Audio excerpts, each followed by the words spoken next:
My brother got my fiancée pregnant, and my dad gave him the family business and a house, so I decided to make them both pay for their betrayal. Hello everyone, before we begin today's video, I need your help. We've noticed that the channel is losing traction, and subscribing is one of the best ways you can help us. It's quick, free, and allows us to continue bringing you great content. Your support means everything. Let us keep this channel growing collectively. Thank you very much. Now, let's begin the video. Okay, people, this is going to be long, but I need to get this off my chest. The recent events in my family have been extremely upsetting, but in order to understand why, you must first understand the context. I am 33 years old, and I grew up with my younger brother Alex, who is 30 years old, in what appeared to be a normal household from the outside. But, gosh, the dynamics in our house were severely off. See, Alex was a miraculous baby. Mom had a difficult pregnancy with him, and he was quite sick for the first couple of years, in and out of the hospital, breathing problems, infections, the entire thing. I recall sitting in hospital waiting rooms a lot as a child. I understand that having a sick child is scary, but even when Alex recovered, my parents, particularly my father, continued to treat him as if he were made of glass. Meanwhile, I was expected to be the perfect, responsible elder brother who should know better about everything. Alex could miss school. He needed to recuperate. Alex failed a class. He has been through a lot. Alex broke something expensive. Don't be upset with your brother, what about me? From the age of 7, I was expected to obtain excellent grades, never say anything back, work around the house, and overall act like a small grown-up. The double standard was ridiculous. I recall one incident in high school when I received detention for being late to class and was grounded for a week. That same month, Alex was caught skipping school to hang out with his friends at the mall, and my parents had just spoken with him about it. When I was 15, I started working with my father in his electrical business, not because I was particularly interested in becoming an electrician, but because it was the only way I could obtain his attention or acceptance. And you know what? I actually grew better at it. Very good. I began learning everything I could about electrical work, staying late to watch Dad handle the difficult tasks, reading manuals, and watching YouTube videos to learn more. Meanwhile, Alex remained, well, Alex. He was a smart kid when he wanted to be, but he lacked work ethic. He could enchant everyone with his sad little ill kid routine, which he never outgrew. He attempted college for about 2 semesters, got out because it was too stressful, began an online business selling dropship trash that flopped, and then tried to be a day trader, losing a lot of his father's money. But nevertheless, I was still the one receiving lectures about supporting your brother and putting family first. I won't lie, it made me feel a strange mix of hatred and responsibility.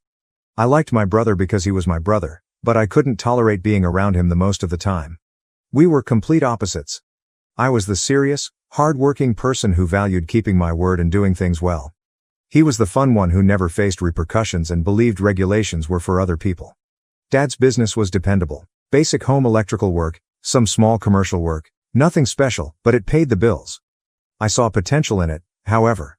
When I wasn't working, I was studying about new technologies, smart home systems, and security installations. Dad was old school, preferring to do things the way he'd always done them, but I insisted on modernizing and taking on larger projects. The strange thing is that even when I brought in new clients or completed large projects flawlessly, Dad would find a way to credit Alex. Your brother's charm really helps with customer relations. He answered phones sometimes. Alex has such good ideas for the business. He suggested we get a website. In 2020, I moved out as soon as I could afford it. I moved into my own place around 20 minutes from my parents' house, close enough to help with the business but far enough away to have some space. I felt I was doing fairly well. You know, I had my own place, made decent money, and was learning new skills. I was even considering getting my master electrician license and even having my own business someday. Sophie, a 29-year-old female, and I met around 6 years ago while working on a large rewiring job at these upscale flats downtown. She was the property manager there. The first time I saw her, she was arguing with some HVAC technicians about their substandard work, getting into the technical specifics of why their installation was not up to code. I recall thinking, damn, she actually knows her stuff. Most property managers I'd dealt with wanted things done cheaply and quickly, but Sophie was different. She had read through all of the electrical codes and knew exactly what she wanted done. For the first few weeks on the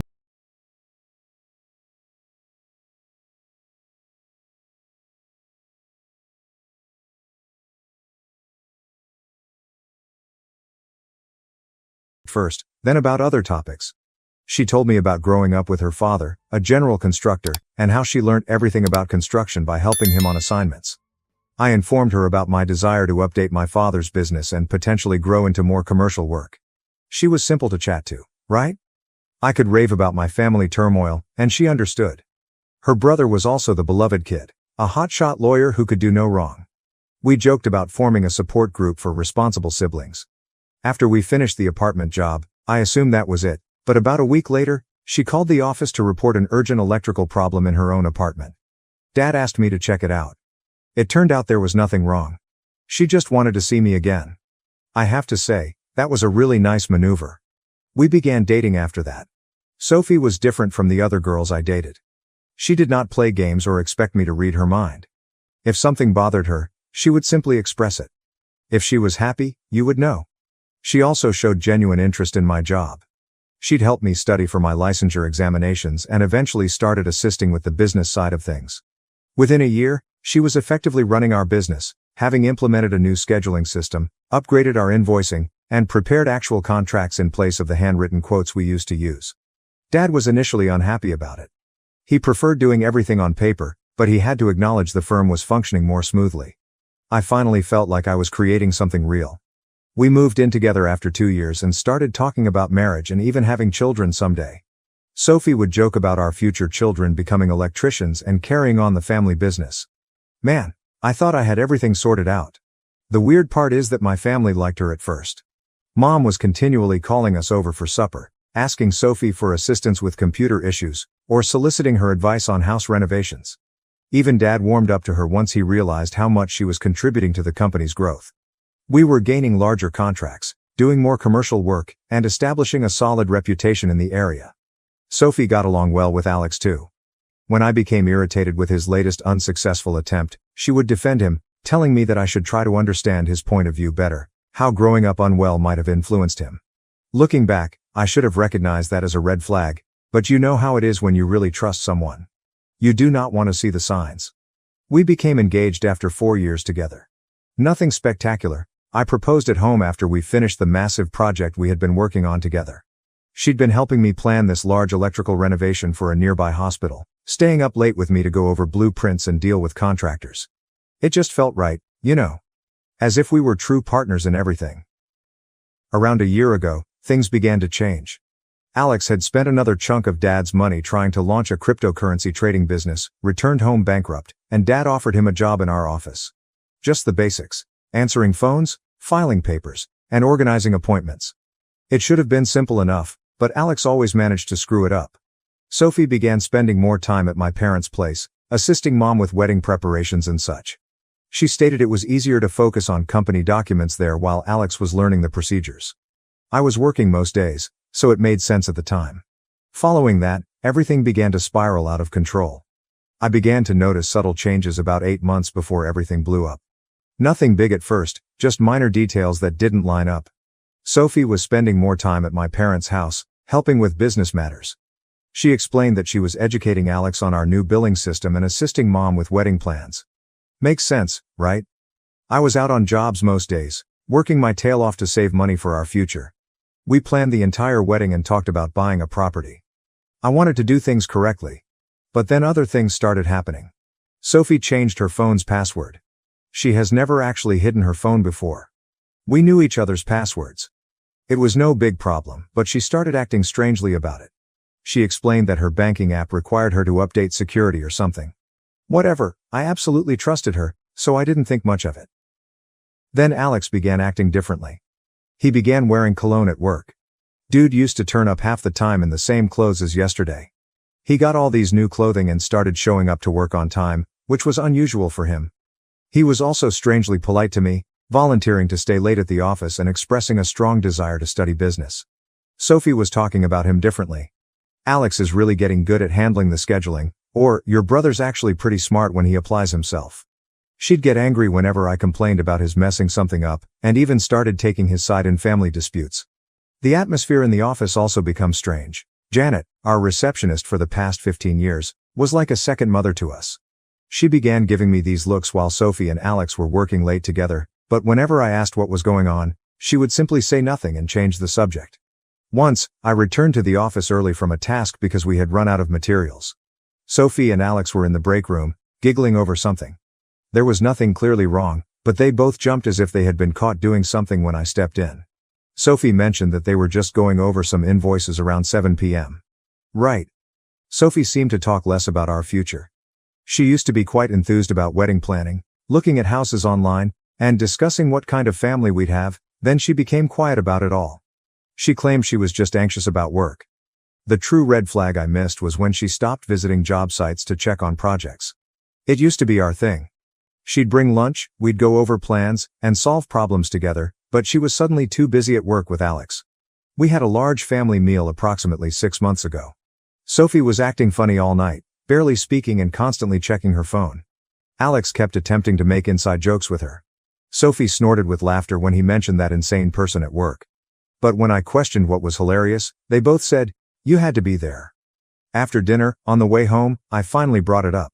Sophie remained glancing at her phone. "You okay? You seemed off tonight." "Just tired. Work's been crazy." "Yeah, it seems like you and Alex are getting along better these days." She tightened up but tried to keep it casual. "He's not as bad as you always say. He's actually pretty funny when you get to know him." "Funny enough to make you ignore everyone else at dinner?" "What's that supposed to mean?" "Nothing, just that you've been different lately. Distant. Always on your phone."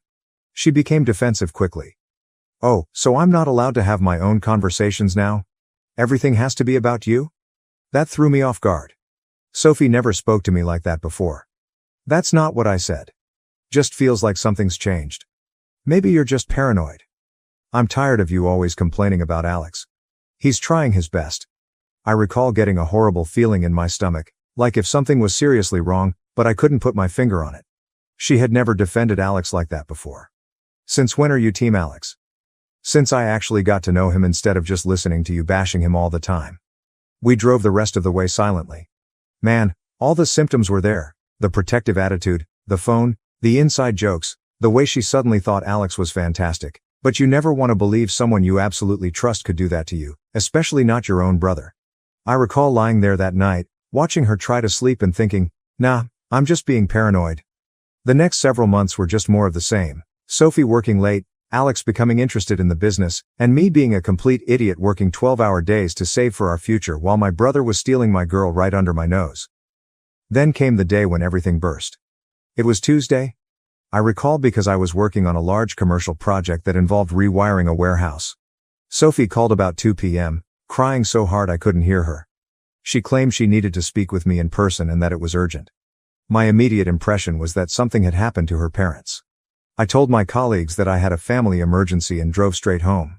I discovered her sitting in her car in our driveway. She refused to come inside, instead sitting there gripping the steering wheel as if it was the only thing holding her together. I sat in the passenger seat, waiting for her to say anything. "I'm pregnant," she explained. For a few seconds, all I felt was happiness. We discussed starting a family after the wedding, and suddenly it was happening. I started talking about how we'd work things out, and how we could move the wedding up if necessary. She kept crying. "There's more," she said, choking. "It might not be yours." Everything within me became still. My brain initially refused to accept it, as if I needed to repeat it to ensure that I had heard her correctly. "Might not be mine?" My voice sounded strange, as if it weren't even mine. "Who else would it be?" I paused. It all connected at once, the late nights, the sudden secrecy with her phone, and the strange discomfort whenever I mentioned it. "No." I gazed at her, waiting for her to deny it and tell me I was wrong. She did not. "It's not him," she sighed. My hands tightened into fists. "Sophie," my voice was strong and demanding. "Tell me it's not Alex." She made a broken sound in her throat. "It wasn't supposed to happen." I gave a harsh laugh, but there was no comedy in it. "Oh right, you just tripped and fell into my brother's bed." "It wasn't like that," she replied hastily. "It was one time." I shut her off. "One time?" My head was pounding. "Tell me the truth, nothing but quiet." "How long?" Her breathing sounded unsteady. 3 months. Maybe 4. I had to press my hands on my knees to keep myself steady. "Does he know?" My voice was tight and controlled. She nodded. "I told him yesterday." "That's when I realized I had to tell you too." I stared at her, as if she wanted me to be relieved she had finally decided to come honest. I got out of the car because I needed air. She followed me, attempting to explain how it wasn't planned, how horrible they both felt, and how they had ended it weeks before. All I could think about was them laughing in the break room during those late-night work sessions. "Were you ever going to tell me if you weren't pregnant?" She did not respond to that. It explained all I needed to know. I hopped into my truck and drove directly to my folks' place. I found Alex in the office, doing business as usual. When he saw my face, he knew I knew. "Listen, bro, I can explain." I don't remember what happened next. It's all a blur, but I recall him on the ground with blood gushing from his nose. Dad and 2 of our employees are pushing me away from him. Alex began ranting about how I was crazy, how Sophie had come onto him first, and how they were in love. In love. My own brother, the guy who'd seen me plan my future with this lady and sat there at Sunday dinners knowing exactly what he was doing. Dad got between us, tried to calm everyone down, and told us we had to address this like adults. That's when Alex released the next bombshell. "She's having my baby. You can't just ignore that." Dad's face turned white. I guess he wasn't aware of that portion yet. Mom began crying. Janet grabbed her purse and walked away. I found out later that she quit that day, saying she couldn't work for people like them. I glanced at my father and said, "He's your problem now. I'm done." Dad attempted to stop me, saying, "Son, wait. We can figure this out. Family is family." I told him Alex ceased being my family the moment he touched my fiancée. I walked out and haven't returned since. Sophie was still at our house when I arrived home. She was sitting on the couch, crying, after packing her bags. "I never meant to hurt you," she explained. "It just got complicated." I informed her she had 24 hours to grab her belongings and leave.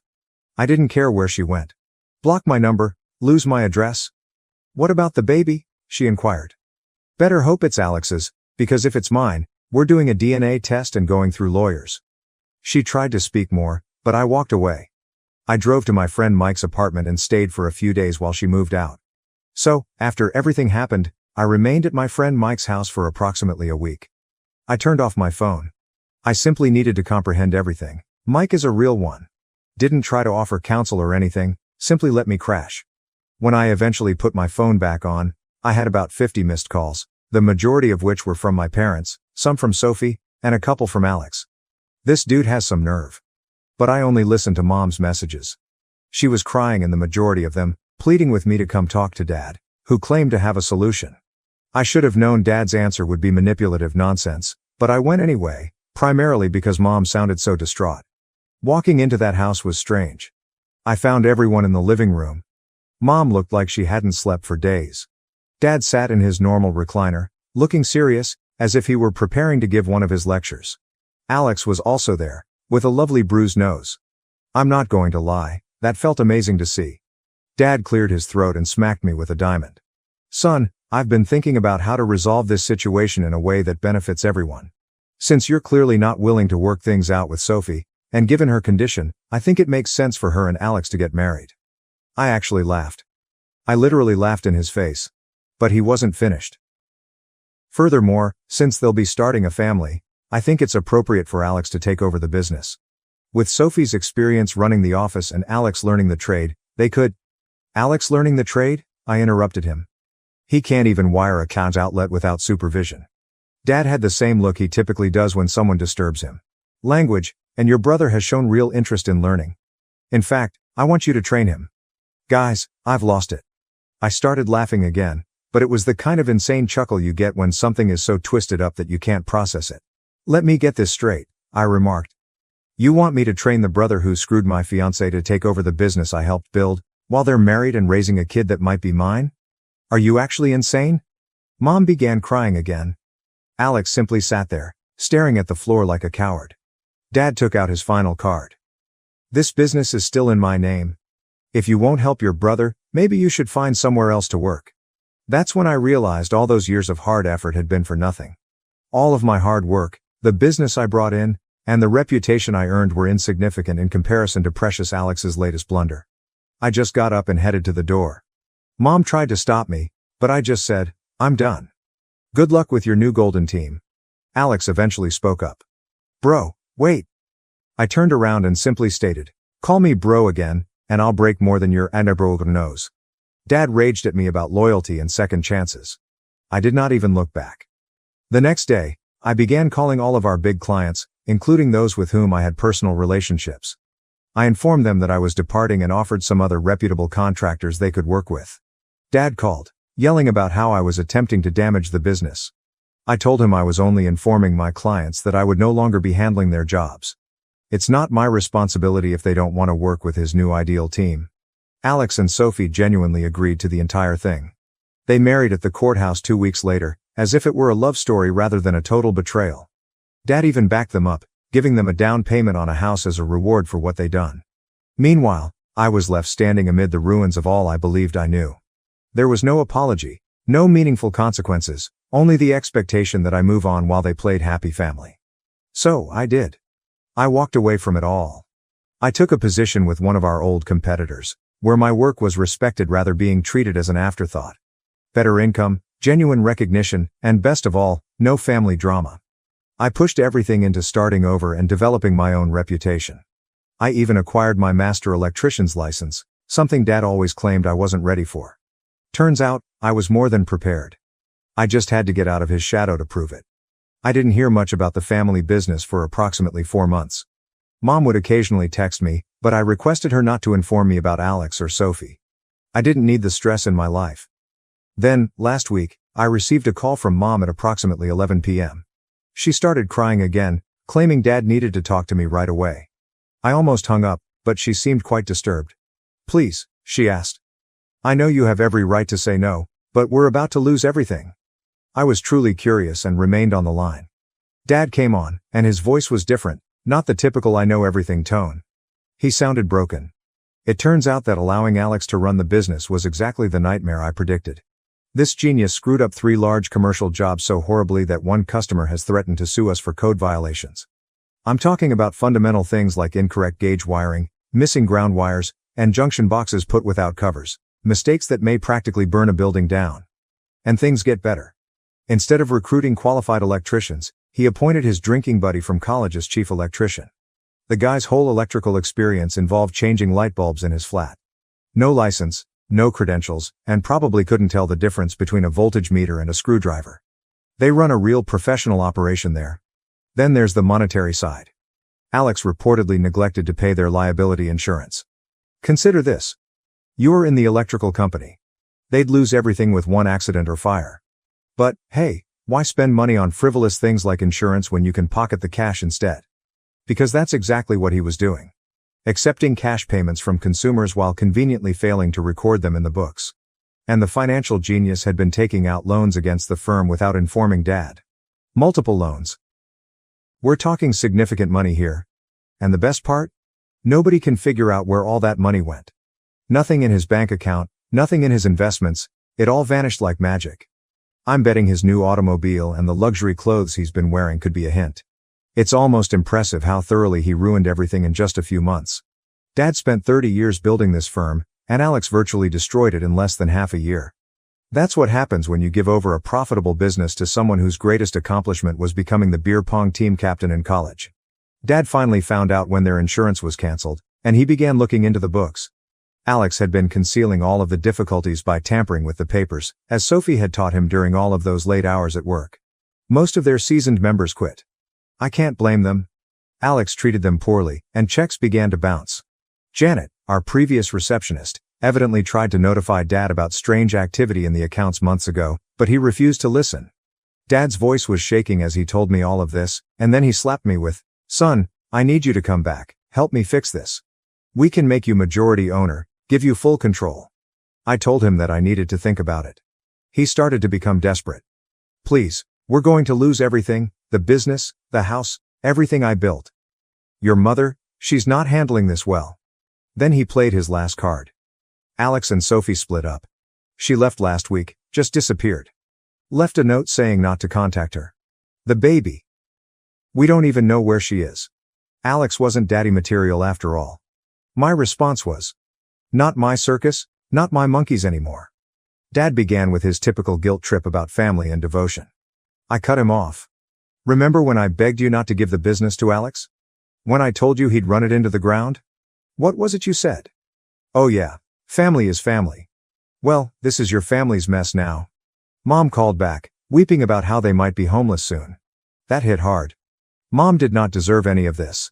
She's the only one who's ever attempted to keep the family together, the only one who hasn't taken sides, even when she probably should have. I told her she may come and stay with me at any moment. It's just her. Not Dad. Not Alex. I can't leave your father, she explained. I exhaled. Then that's your choice, Mom, but my door is only open for you. It sucked knowing she would never go through it.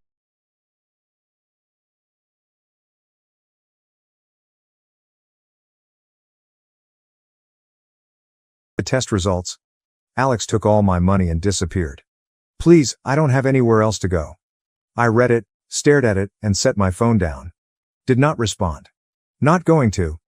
But damn if it didn't sit there like a stone in my gut, like a punch I knew was coming but couldn't handle. It should have meant something. It should have been life-changing. But all I felt was tiredness, like if I had finally climbed out of this mess just to have it reach back and try to drag me under again. And for the first time, I didn't know what to do. Dad showed up at my place last night while I was still trying to figure out what was going on. There was no notice, simply standing there when I arrived home from work. Looking grungy, wearing an old jacket I recall from my childhood. Hadn't shaven in what seemed like weeks. First thing I noticed was that he was driving Mom's old Civic rather than his truck. Later, they discovered that they needed to sell his truck to pay off some of the business's debts. Can we talk? He requested, not demanding as usual. He truly sounded exhausted. I invited him in because I really wanted him to see how I was doing without his assistance. My new house is quite nice. I received it following my last promotion. Nothing spectacular, but it's mine. I earned it myself. He stood in my living room, looking bewildered, as if he didn't know how to communicate with me other than by delivering commands. Finally, he sat down and began pouring everything. The business is essentially dead. They're being sued by 2 business clients over Alex's rubbish work. After that, the majority of their home customers abandoned them, complaining about jobs that were left unfinished. The bank is coming for the house next month. I should have listened to you, he explained. This is the first time I've ever heard him confess to being incorrect about anything. I told him that was good to hear, but it was late. Then he took out this folder. Inside, there was papers to transfer 100% ownership of the company to me with no strings attached. You can save it, he replied. You always knew what you were doing. I was just too proud to see it. Do you know what is crazy? 6 months ago, this would have been everything I wanted. All that validation, finally having power, and Dad admitting I was correct. But while glancing at those papers, I wondered, what happened to Alex? Dad's face simply crumpled. Alex cleared out their savings account last week and disappeared. Left this note about needing to find himself or some BS. Classic Alex, causes a mess and then flees from the consequences. He's still your brother, Dad explained calmly. Number, you replied. He stopped being my brother the day he decided family loyalty meant nothing to him. Sound familiar? That struck him hard. Good. He began telling me how he could help me restore the firm, how we could collaborate and be a genuine family again. I had to laugh. Dad, you're not hearing me. I don't want the business. I don't want your help. I'm done. But this is your legacy too. Everything we built, everything I built, you gave to Alex, remember? You chose him even after he slept with my fiancée. Now you get to live with that choice. He tried guilt-tripping me again about Mom's anguish over the family falling apart. I told him the same thing as before. She's welcome here anytime, just her. She won't leave me, he said? Then that's her choice, and living with the consequences of your actions, that's yours. He sat for a long time before asking quietly, where did I go wrong? I wanted to lay it all out. All the years of favoritism, the continual justifications for Alex, how he discarded someone who genuinely cared about the business for someone who regarded it as a piggy bank to rob. So what's the point? You didn't go wrong, Dad. You got exactly what you always wanted, Alex being in charge. How's that working out? He left shortly thereafter. He looked around 20 years older walking out than when he walked in. I received a text from Mom this morning. They'll be moving in with her sister in Ohio next month. Dad is going to try to find a job there. She asked me once more if I would contemplate assisting them in their stay here. I informed her that my offer stood. She is welcome to stay with me at any moment, but I am tired of burning myself on fire to keep others warm. Sophie still sends texts concerning the baby. I advised her to call my lawyer. I haven't heard from Alex. Do not expect to. You know what's weird? I imagined that witnessing them lose everything would be satisfying, as if karma was punishing them for what they had done to me. But honestly, I don't feel anything. Nor pleased, nor sad, just finished. I began dating someone new last month, taking it slowly. She asked about my family, and I simply stated that we are not close. Maybe someday I'll tell her the whole tale, but for now, I'm focused on creating my own life.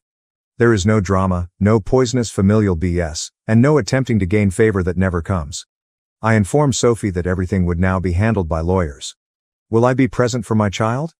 Yeah, I am not my brother. I do not abandon my responsibilities. But Sophie destroyed that bridge. We'll work out custody and support through the courts. She made her choices, and now she must live with the consequences, just like everyone else in this mess. For the time being, I'm simply trying to keep my head straight, focusing on work, my new relationship, and creating something unique to me. Some nights, I lie awake thinking about how messed up it is that my children will be born into all of this drama, but you can't undo other people's mistakes. You can only strive to follow your conscience. Sometimes the best vengeance is simply living well. This is the last section, guys. Thank you for following along. Writing it all out truly helped me sort through some of my thoughts. Edit 2. Since people keep asking, yes, if Sophie can show the baby exists and is mine, I will step forward, but only through legal means. No direct interaction. Thank you for watching. If you haven't subscribed yet, please do so and hit the notification bell to stay updated with more shocking real-life stories happening around you.